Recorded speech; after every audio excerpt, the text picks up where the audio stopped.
Hello everyone, welcome to science and mathematics world. I am Kaushalen Khari और आज की इस वीडियो में हम देखेंगे chapter 4 carbon and its compound के इन टेक्स्ट क्वेश्चंस को, जो कि पेज नंबर 71 पे है। तो चलिए शुरू करते हैं। इस पहले क्वेश्चन में लिखा हुआ है कि why is the conversion of ethanol to ethanoic acid is an oxidation reaction.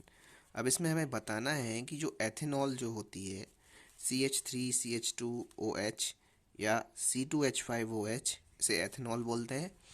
और इसको जब हम कन्वर्जन करते हैं इसका एथेनोइक एसिड में, तो उसे वो ऑक्सीडेशन रिएक्शन होती है। तो ऐसा क्यों होता है ये हमें बताना है।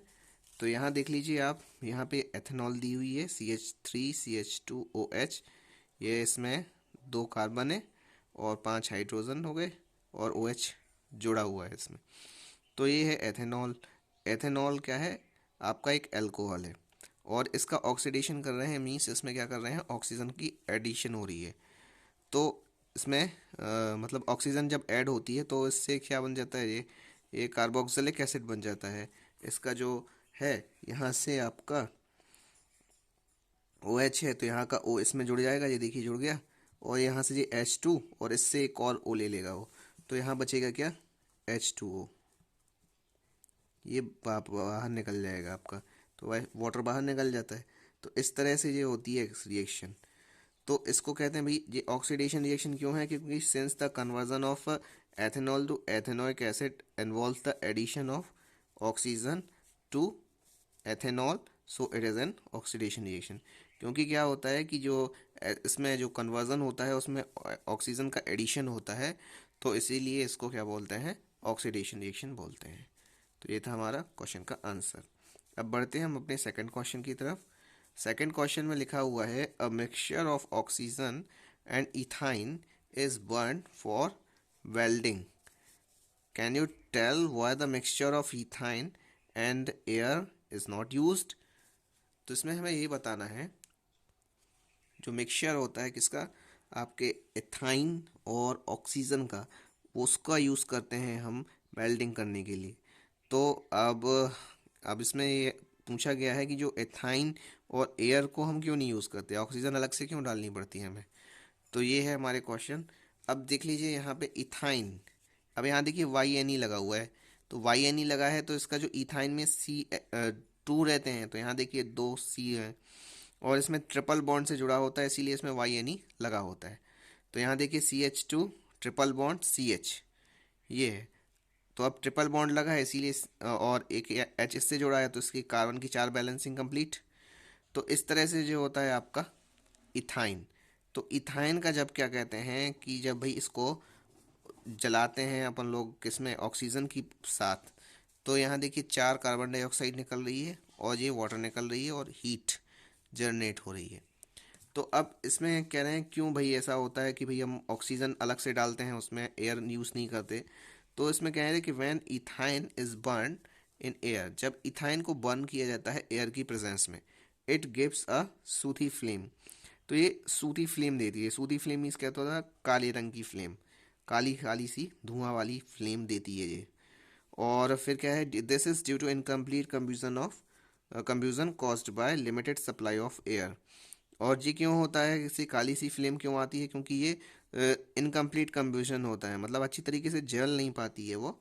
और जिसके कारण क्या होता है, और ये क्यों होता है, क्योंकि limited supply of air, air की वहाँ पे लिमिटेड सप्लाई होती है। However it if ethyne is burn with oxygen, यदि हम इथाइन को ऑक्सीजन के साथ बर्न करते हैं, it gives a clean clean flame. तो जब क्या होगा, ये क्लीन फ्लेम देगी, बिल्कुल सीधी, बिल्कुल अच्छी, बिल्कुल फ्लेम देगी, ना धुआं वाली, बिल्कुल सीधी अच्छी बेहतरीन फ्लेम देगी। और इसका टेम्परेचर जो होगा वो टेम्परेचर भी हाई होगा, और टेम्परेचर कितना हो जाएगा, 3000 डिग्री सेल्सियस। और इतने टेम्परेचर से क्या होगा, आपका जो लोहा है उसमें अच्छी तरीके से वेल्डिंग हो पाएगी। तो वेल्डिंग के लिए जो हम यूज़ करते हैं वो इथाइन यूज़ करते हैं, और इथाइन को भी हम ऑक्सीजन के साथ बर्न करते हैं, क्योंकि ऑक्सीजन के साथ बर्न करने में क्या होता है, वो अच्छी तरीके से कंप्लीट कंप्लीट कंब्यूजन हो जाता है, अच्छी तरीके से जल जाती हैं।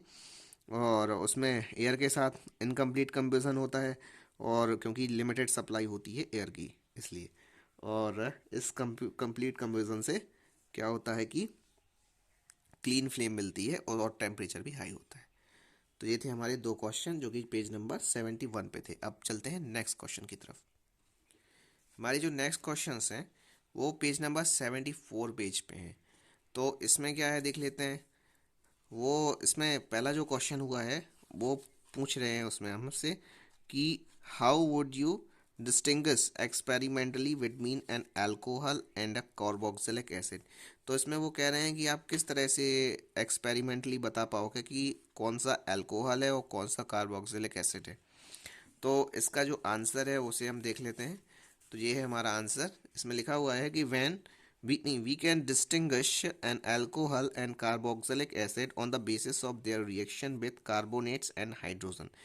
तो क्या है, यदि हमें किसी अल्कोहल और कार्बोक्सिलिक एसिड में हमें डिफरेंस पता करना है कि भाई कौन सा अल्कोहल है और कौन सा कार्बोक्सिलिक एसिड है, तो उसके लिए हम उसकी रिएक्शन कराएंगे किससे, कार्बोनेट से और हाइड्रोजन से। Carbonate carbonates acid react with carbonate and hydrogen carbonate to evolve CO2 gas that turns lime water milky। तो जो कार्बोनेट एसिड होते हैं और कार्बोक्सिलिक एसिड्स जो होते हैं वो आपके कार्बोनेट और हाइड्रोजन से रिएक्शन कर लेते हैं और उसके साथ हमारे कौन सी गैस निकालते हैं, CO2 गैस निकालते हैं।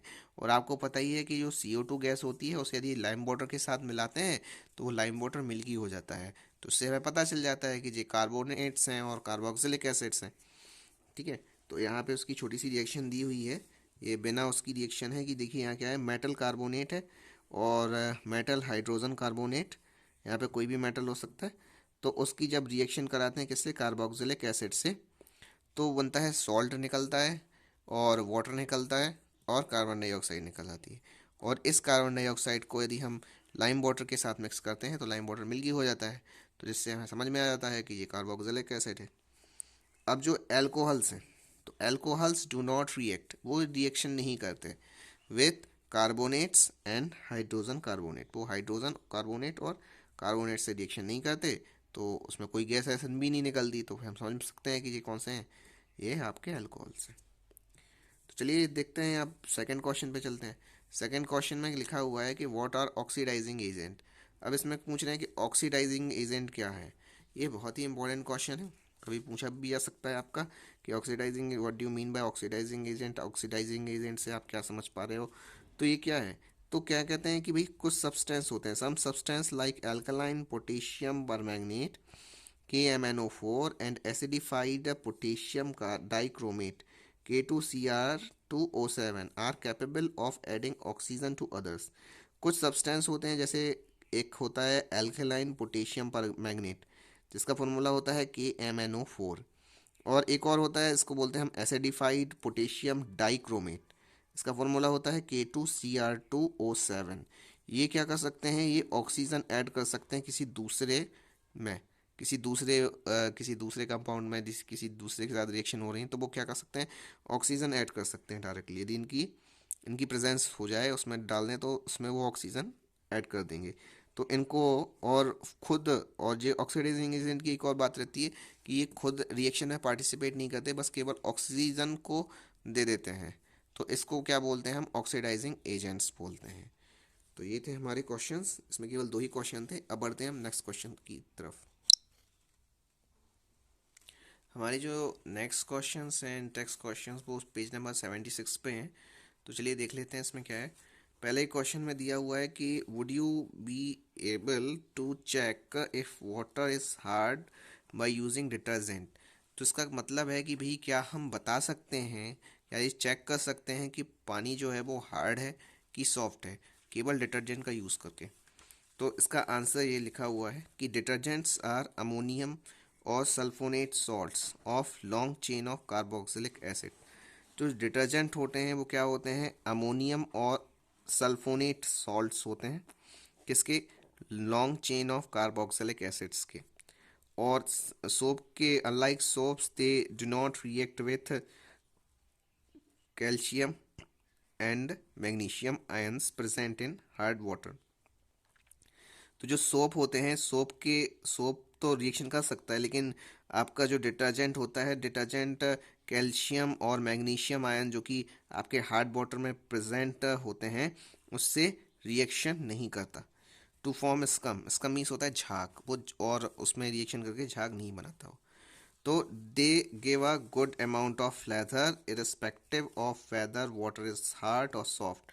तो वो क्या है कि ये अच्छे अमाउंट में लेदर मतलब जो झाग है वो निकाल सकते हैं, चाहे वाटर हार्ड हो चाहे सॉफ्ट हो। इसका मतलब है detergent, it means that detergent can be used in both soft and hard water.